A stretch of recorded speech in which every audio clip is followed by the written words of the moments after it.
up, guys? Welcome back to this episode of the Road to Redemption podcast. I am, as always, your grateful host, Cam Williamson, and there will be no motivation in this one.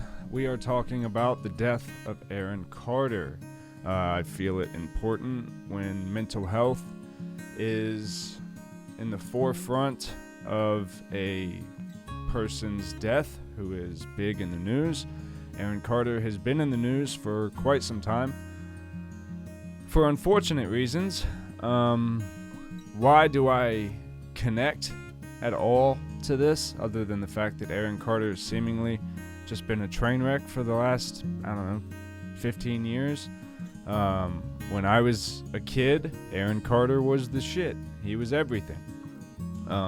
When that song I Want Candy came out and he started dating Hillary Duff and he was like the guy. His brother Nick was in the Backstreet Boys, and he almost, like, in a way, kind of for a moment surpassed his brother, or like had this trajectory that Aaron was going to be the next thing.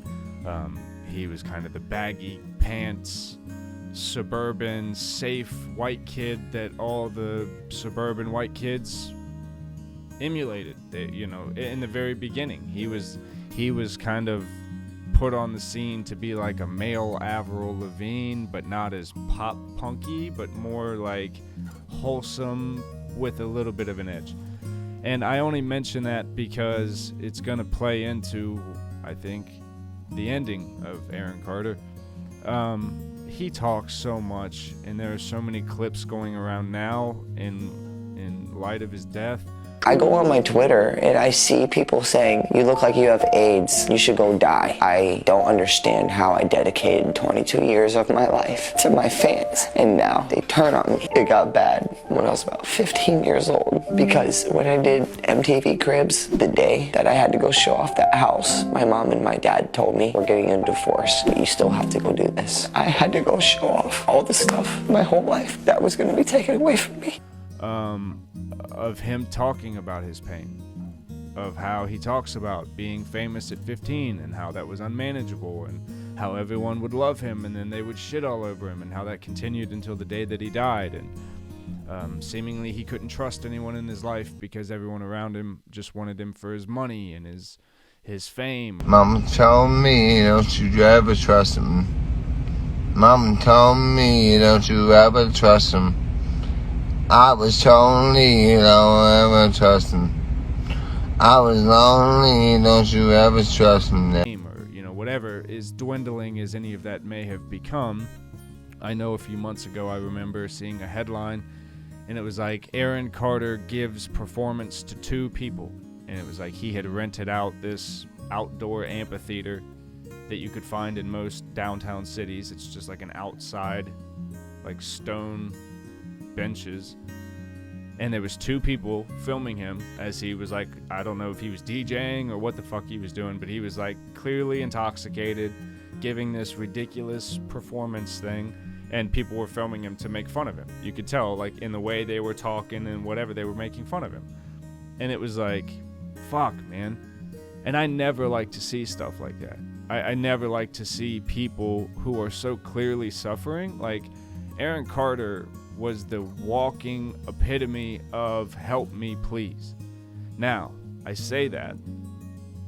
There's a big thing, videos going around of the Backstreet Boys paying tribute to Aaron Carter last 2 nights ago now at their concert. Let's remember, Aaron Carter, while he's trying to gain his notoriety back, his brother, who, big star, always, especially after I Want Candy and all that, Nick and the Backstreet Boys gained legendary status by a generation. Aaron didn't really do that.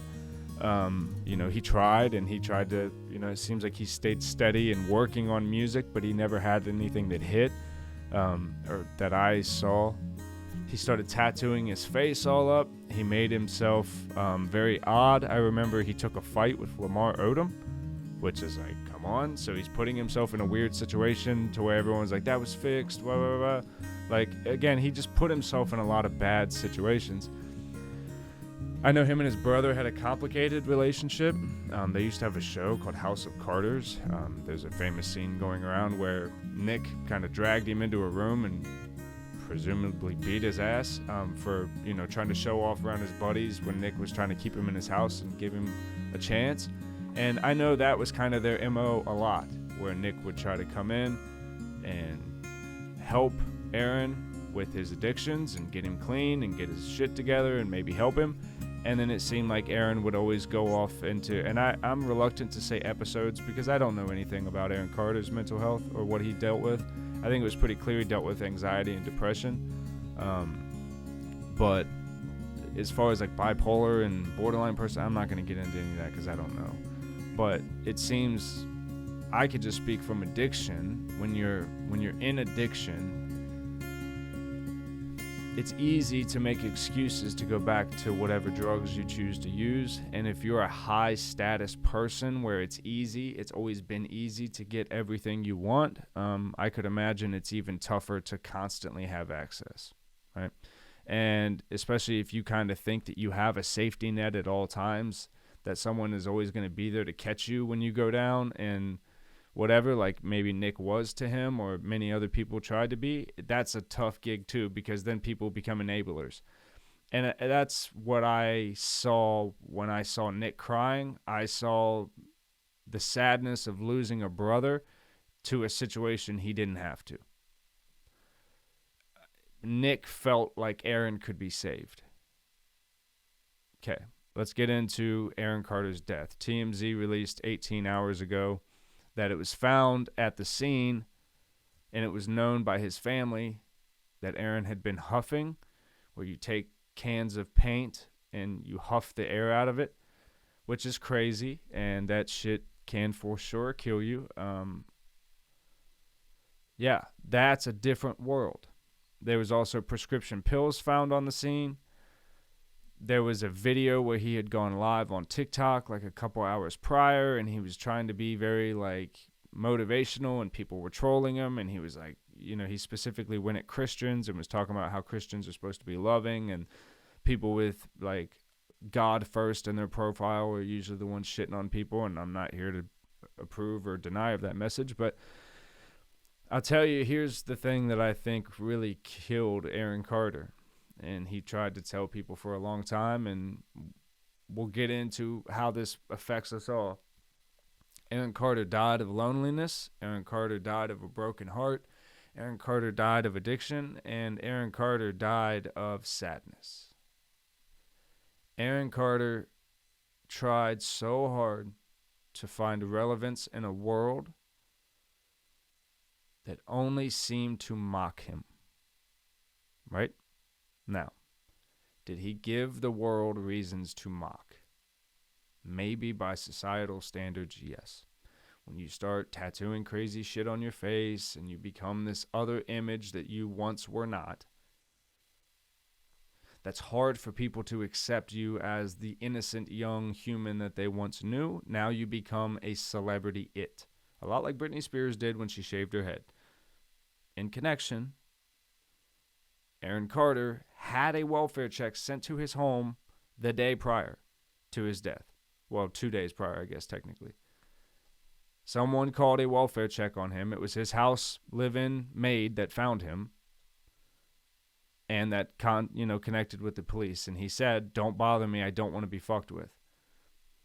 So he was clearly struggling with something. It looked like his fiance and him were going back and forth with each other on some kind of live stream, which let's just pause right there.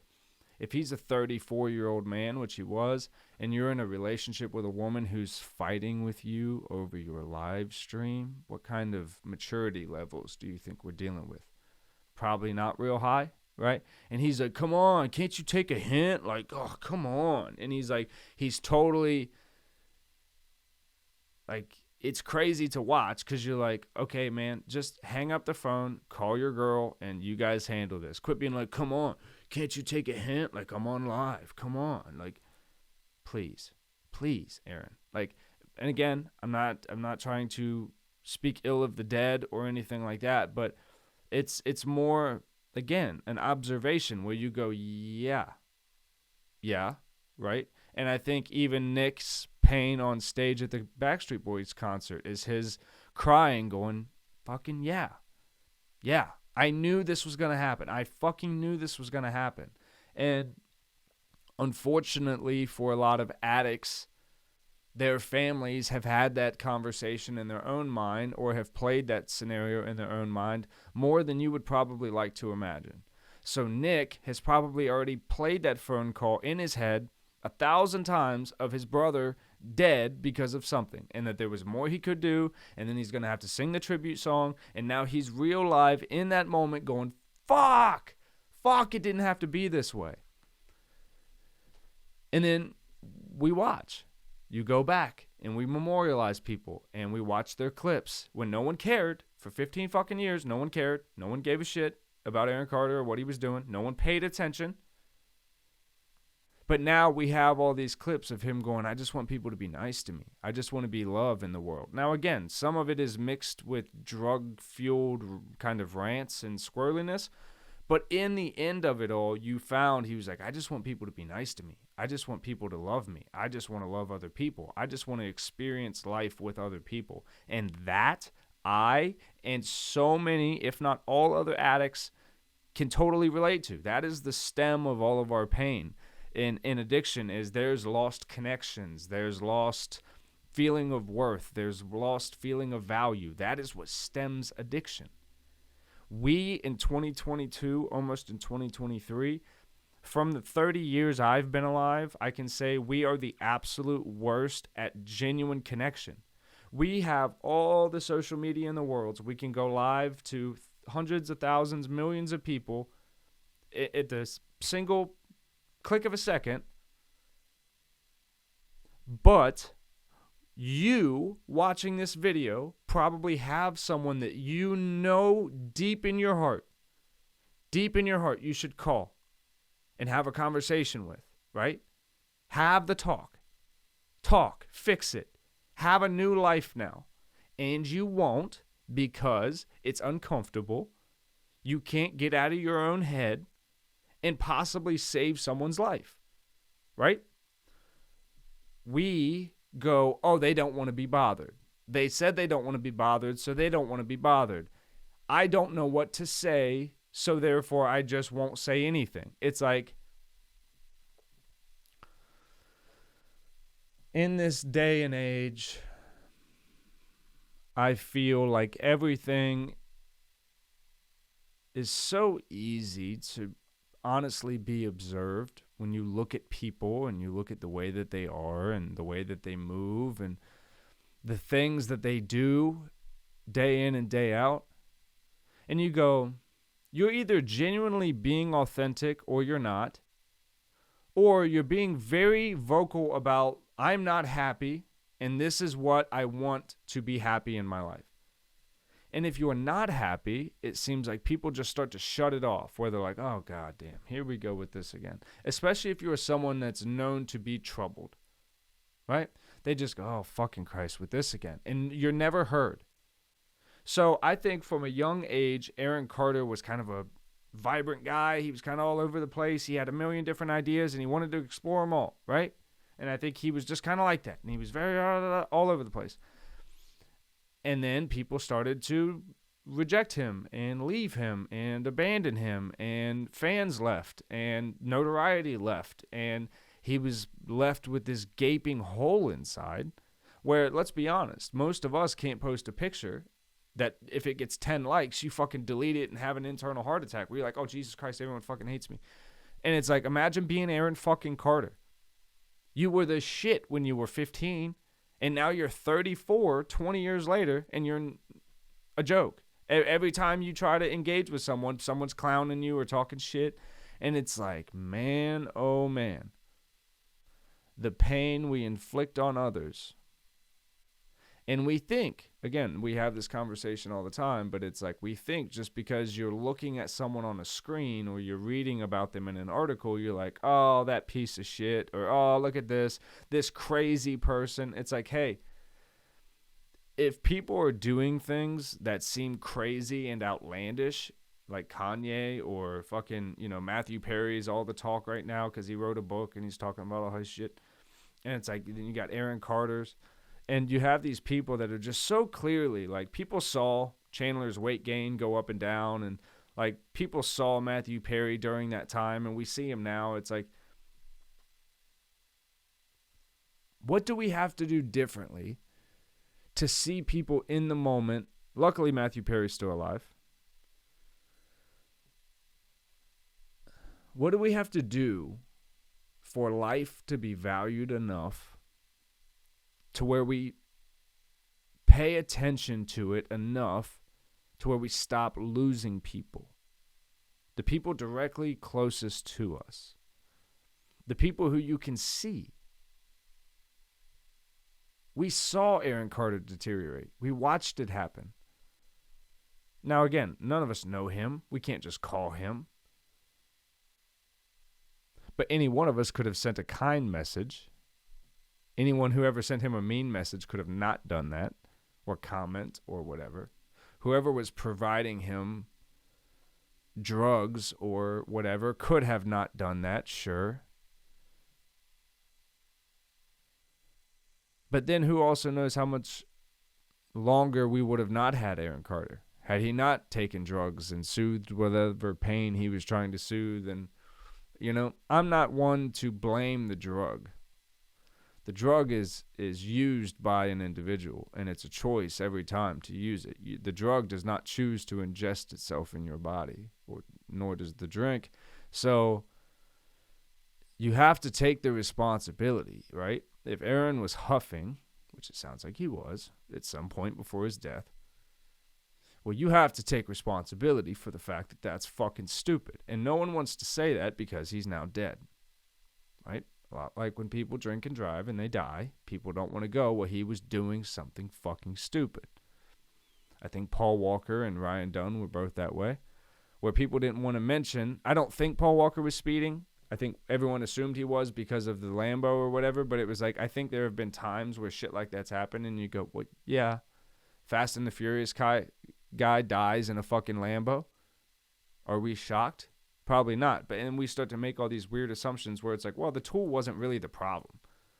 It was something surrounding how the tool was being used that was the problem. A can of paint is not killing Aaron Carter. He could have painted a wall with it. He could have done a lot of different things with the paint. He chose to do something fucking stupid with it. I have never seen anyone do that. I've heard stories about it. I have people that were close to me at times that told me stories of them actively doing it. I knew from a very young age how dangerous it was. My dad was married at one point to a woman who had a son, and I guess at one point in his teenage life, a friend of his did it in their bathroom, and he like fell out and had to go to the hospital and like had a seizure, and it was really, really bad. And I've heard other times of people doing it and like falling out and almost dying. So it was like, I always knew not to fuck with that at all, that was not a game. And that just that seemed so stupid to me. Alcohol was always way easier to be accessible to me. And again, I've had a full beard since I was 12. So I was always able to go, especially in the early 2000s, to just go in and be like, oh, are you 21? Be like, yes, I'm 21. He's like, well, do you have $6? I'm like, I have $6. He's like, well, then take that and go away. You know, it's one of those things where access is not the problem. It's the desire to go gain the access to that is the problem. But again, every woman that broke Aaron Carter's heart, every mean commenter, every time his parents let him down, every time he felt like his brother Nick let him down, every time he felt like the world turned on him for the fact that Nick is now still able to go and sell out arenas with the Backstreet Boys, and all the resentment that he felt and the pain and the rejection and the fucking sorrow that went through Aaron Carter's body that he had to live with, he tried to numb in whatever ways he found to do so. I feel it would be a goddamn shame from the story that TMZ just put out, which was that Aaron was home alone. Someone did a welfare check on him, maybe because of a live that he was doing or something, I'm not sure. Someone did a welfare check on him. He told the police and his maid to leave him alone, where no one saw him for the entire following next day. So it was like Thursday at 2 a.m, I think, the police show up. Housemaid doesn't see him all of Friday, doesn't try to make contact with him because he told him not to. Saturday morning, finds him in the bathtub. He had been there a while dead. It's looking like with the jets still on, body was already decomposing. There was smells like he had been there a while. And they said there was cans and prescriptions around. So he was self-medicating. It seemed like in one of the videos I saw, he was talking about a fan said that TMZ had made a headline saying that he was on probation and he was violating that probation. Well, I can tell you, I don't know of any tests that would get you for huffing. They're not going to know how you got that. And then prescription pills, if you have a prescription for it, it would probably just be the dose that's in your system that they would get you for. But again, taunting a man for being on probation when he has known to have mental health issues. I'm not saying that like on our social media profiles we should self-identify as like I'm sensitive or I have, mental health issues or something like that. But like, isn't hashtag mental health awareness in my profile kind of saying that? So if you were to then go to those profiles and be like, hey man, you fucking blow dick, you suck. Hey man, your face is stupid. Your music's no good, and fuck your whole shit. It's like, aren't you kind of just evil as fuck for doing that to someone? You're evil as fuck for doing it anyway. But even people who are out there specifically saying, I'm on this journey of depression and trying to fight these demons inside my mind. If you've ever known that person and you've ever engaged love with them, don't you owe it to not them? Don't you owe it to like the divine idea of love and the world, and for the sake of not losing a person, that you reach out and go, hey, let's talk? Instead of watching worlds and families fall apart and people die and then no conversation is able to be had ever. But we don't. We sit behind our phones and we wait. And there will be another one. And we'll go, oh, how sad.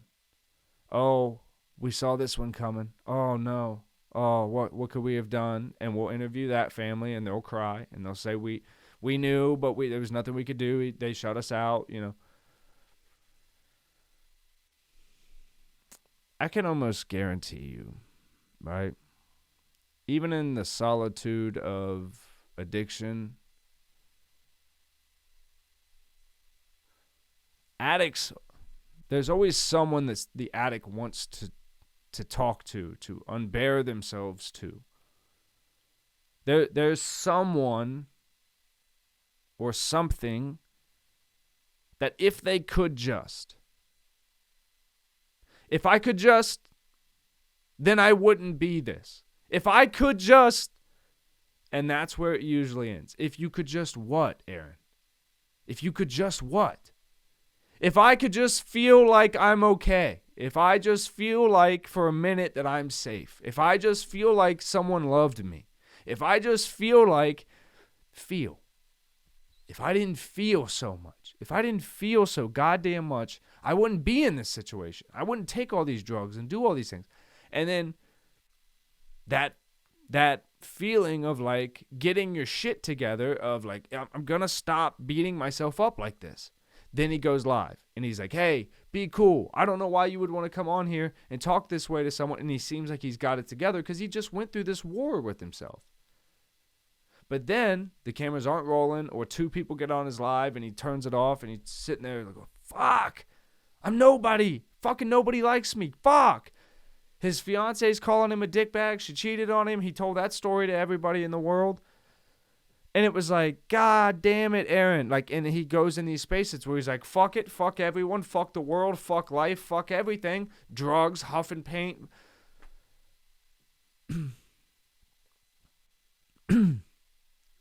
And it breaks my heart. It breaks my heart. Not because I knew Aaron Carter and I followed his career closely, because I didn't. But you do, especially when someone dies at 34 and drugs and addiction and mental health are involved. You go, what could have been? What could have happened? These are the questions his family, his fiance, his his son are going to ask now, what could have happened? Could my dad, could my brother, could my son, could, I don't know what his fiance would have said. What could this person have been had they chosen another mindset on another day to do things another way? Sorry for rhyming. But we don't get to see that now. And I don't think it's fair to say that someone should have stepped in. People are adults. They make the choices they make. And if you tell a grown adult or if a grown adult tells you they want to be left alone, well, they have that right. And it's their right to deal with things the way they want to deal with things, even if we don't agree with that. So he has the right to go and do drugs. Do we all wish that that's not how people dealt with things? Yes, but he has the right to go do that. Not the right. It's not like his God-given right, but he has the ability to do those things. He can. Sure, we can all disagree. His parents can all disagree. His family can all call him a piece of shit. He can get in trouble with the law. But I can tell you, when you're in addiction and life feels like fuck all, you don't care. You don't care anymore. I don't care if I'm going to go to jail. I don't care if she's going to get mad at me. I don't give a fuck if my parents are never going to give me money again. Like, or whatever your thing is. It's like, I don't fucking care. I'm going to go, and at least for the next 8 hours, I'm going to have if not a great time, I'm going to be safe feeling. And that is the epitome of most of what all of us in addiction are searching for. Safety. Feeling of wholeness. Feeling of value. And again, I think a lot of us are coming to the grips that in 2022, life gets pretty lonely. So I think we also just expect, just don't be mean to each other. If you are going to encounter other people and you are going to engage in social media, you have a humanity-driven responsibility to be fucking kind to one another. It's not fucking cool to be a critic of someone's work. It's not fucking cool to make reviews where you shit on other people. It's not cool to be a fucking whole channel or brand based off, look at what an asshole this person is. Because those headlines, those daily topics are fucking human beings. And it's something that I worry about, when people start talking about, which Aaron did, if I show up one day, you know why. It's like, yeah, man, you're on a lot of drugs. We do know why. Kanye's saying the same shit right now. If I show up dead one day, you'll know why. And then if he shows up dead and he's got pill bottles around him, the way he acts while he's alive, I think most people would go, fuck. We knew something was up, but we didn't know it was this. And then someone in his close-knit circle would go, yeah, man, we knew people were coming in and out. We just knew not to ask. And it's always one of these things where it's like, well, why didn't you ask? You got to ask. If these are your people, find who your people are that you're going to ride or die for, and that's now literal. You're going to ride with them until the death. So let's not keep helping people meet that death sooner than they should by not speaking to one another about things. They're going to get mad at you. You can't handle someone being upset with you. Hey, never had to have a hard talk before? Let me show you. We'll do a quick role play and I'll get the fuck out of here, right? I'm going to show you how you can address someone. Hey, man, you've been acting funny. You've been taking some shit I don't know about. Don't fucking lie to me. Hey, don't fucking lie to me. I'm here because what is it? What are you doing? Tell me what's up. Okay, you're not on drugs, what's up? Tell me what's up. Sit down. Quit pacing. You're making me nervous. Sit down. Sit the fuck down. Why can't you sit down? Why? I'm not making you nervous. I'm just sitting here. I'm not interrogating you. I'm your friend. I love you. I want to know what the fuck's going on with you. Sit down, please. Very important that they sit. Sit. Relax. Tell me what's going on. What the fuck is up? This fucking bitch and then. Okay, all right. Okay, she's a fucking bitch. I got it. Okay. Fucking bitch. And you know, I fucking hurt my back 6 months ago, and I never used them because you know me, dog. I don't do that shit. I'm not a fucking pillhead. Okay, man. All right. Fucking calm down and stop yelling at me, please. Well, I'm just fucking irritated because everyone thinks I'm on drugs. Okay. All right. But do you see? You're acting crazy, dude. This isn't you. This isn't the person I know. So can we just bring it down? All right, man. I fucking, so I started taking them. Okay. Not judging you. People take meds. It happens. We need them in life sometimes. And now, okay, man. When's the last time you took one? Well, and there's going to be a whole roundabout answer around that. When's the last time you took one? Like 3 hours ago. Okay. Now we're working with something. You been smoking at all? You have about anything? Yeah, man, I had a fucking beer. What of it? Are you going to give me shit now too? Dude, I'm not giving you shit. I'm only trying to figure out what the fuck is going on right now.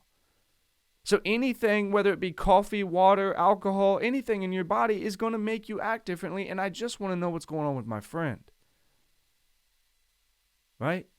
And that's how you can actually talk to someone without judging them, without getting on them, but without letting them scapegoat away from what the topic of conversation is. Something's up with you, dog. And here's one thing I need to say. Let me make sure my thing's all right. All right. This is one thing I need to say very clearly to the lovers and the supporters of family members or loved ones who deal with any sort of substance abuse, whether it's a small thing that they wish they could get off some of the meds they're on, they take a lot, and they can't seem to get a grip on it, or they're drinking too much, or whatever. Here's one thing. I hate to say this because I don't like to generalize.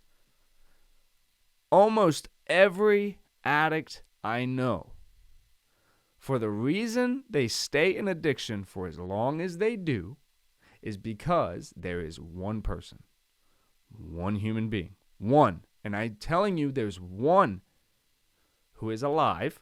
That's important. There's one human being alive for every addict that if they walk up to them and go, yo, cut the shit. Look at me. Fuck off with it. Done with it. Look at me. Done with it. Knock the fucking pills off. Cut the drinking shit out. Cut it the fuck out and be done with it. Yo, you're done with this now. Hey, look at me. You're done with this. And something about that directed, not accusation. There's no accusation to be made. I remember so hard, and I know people currently that don't have those people in their life, and that's why they still are out doing what the fuck they do. I remember my grandfather spoke that way to me. Rest in peace to my grandfather. He spoke that way to me when I was probably at my lowest point with drinking. I had just gotten, I think, my first or maybe my second DUI, and I had returned home to Ohio, and I was spending some time with family to just get away for a while. And my grandpa sat outside with me on the thing, and he goes, you got to stop being dumb, Cam. He goes, you're not dumb. I don't care what any of these teachers, your dad, anybody told you, but you're not dumb. He's like, but you're doing a lot of dumb shit. Stop it.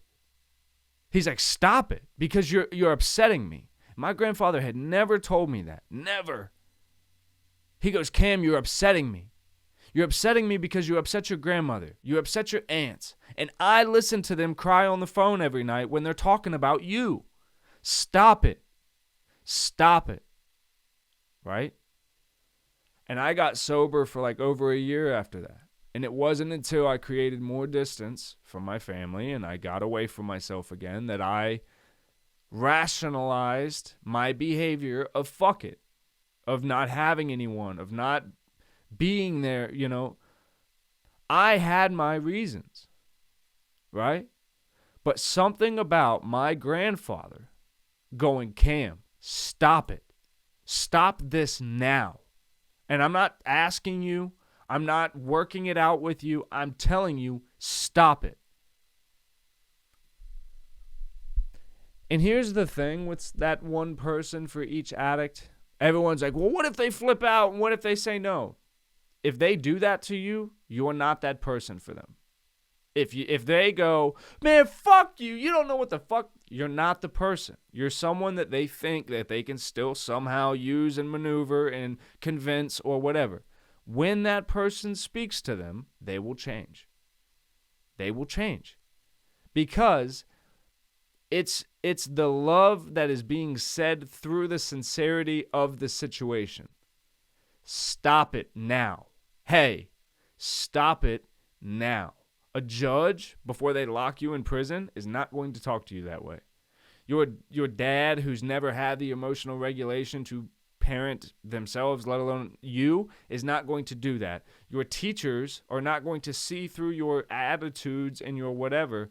You have to have someone who cares about you enough, and this is the unfortunate thing about life, is that we are all disconnecting, and I feel like genuinely not everyone has someone in their life that cares about them enough that in your lowest times, whether it's your lowest moment is you're letting yourself get overweight because you're sitting around the house all the time and you're playing video games and you're eating bullshits and you're doing whatever, and you're not being a normal person to you, which is going and living and moving your body and doing things, right?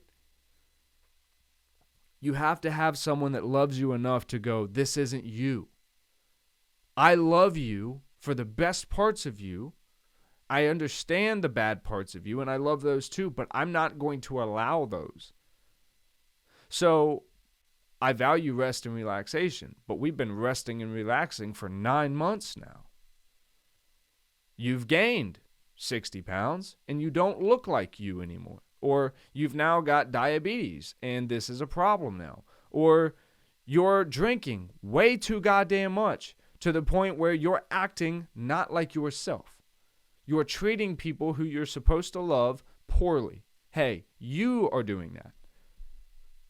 You're taking pills that are meant for one reason, and you're taking either too many of them, or you're using them at the wrong times, or you're treating them like a brain changer whenever you feel like you need that. And that's gotten to be a lot now. Again, it's all about how you framework things with how people are going through shit that they can understand it themselves and go, oh, fuck, this is a problem that got away from me. Because if you're just trying to survive, if you're just trying not to feel a big gaping hole, well, it's real easy to just be like, just throw everything at the hole and then try to cover it up. That's how people OD. That's how people, fall asleep in the shower and fucking drown and die and shit. I'm not saying that's what happened to Aaron Carter. I don't know why he was in the bathroom. I'm not saying that. I'm saying that's how things like that happen. That's how people think they're going to just grab a couple drinks and then drive home and then they die. And that's how people fucking overdose on shit and they didn't mean to. It's like, yo, or even worse, you have people that know what mental health is. They know they have substance issues and they go, I'm just going to do this and kill myself. And that becomes a routine for them, where now it's the person who cried wolf and nobody gives a fuck, or at least they're not rushing to your beck and call every time you're like, everyone's so fucking mean to me, I'm just going to take 60 pills and never wake up again. It's like, God damn it. Yo, I've rushed home 10 times. I'm in trouble with my fucking boss now because of this shit. I can't keep fucking doing this. And you get home and they're sitting there playing video games, not even worried about shit. And you're like, God damn you, man. And it's like, fuck. I can't deal with this type of shit. And that's where you lose support. That's where people start to go, fine, fucking kill yourself then. Fine. I don't know what else to do with you. When people, again, in addiction, it's common. Manipulation and things like that, where you're not valuing people's feelings. You're not valuing how much people genuinely do care about you. So at some point you have pushed too far where they cannot come back now. And they're not going to come running to your beck and call because you literally have no one else now. And you're texting someone going, I'm going to fucking kill myself. And you're like, and I'm supposed to do something now? I've done it so many times. I tried to be there for you. And you played me like a fucking idiot. What am I supposed to do now? And then you get that call. Aaron Carter, dead at 34. And you're like, fuck. God, fuck. And even me, as someone who didn't know him, I feel that way. Where you're like, God damn it. Fuck. Another one. Another fucking person. Gone because of sadness, loneliness, and fucking addiction. Fuck. Because this one.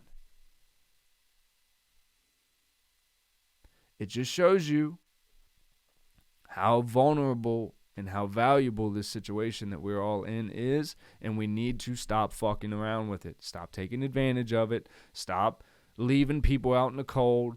Stop fucking going no communication, ghosting people. Stop fucking, like, again, unless they're completely toxic and you just feel like there's absolutely no reason for y'all to connect. I'm not sitting here telling you to, like, take every toxic person back in your life. I'm telling you, if you have something on your heart that you should contact somebody and tell them how much you care about them or something, do that. Do that. Because you don't know how much they may need it, even if it never means anything after that. But maybe you saved them that day. Maybe you are a guardian angel. Maybe you become an angel for a day. You don't know. But it's better than not saying shit and you just go, I had a thought about that person today and I just didn't. Why did you have a thought about him? You don't know. But you just completely discredit it. Maybe there's some divine intervention supposed to be going down, but we're so blind we don't even see it. We just discredit it. Oh, well, let me get back to TikTok. Get the fuck out of here, man. I love you guys. Please thumbs up the video. It helps a lot. Subscribe if you want to see everything else. And we'll see you in the next video.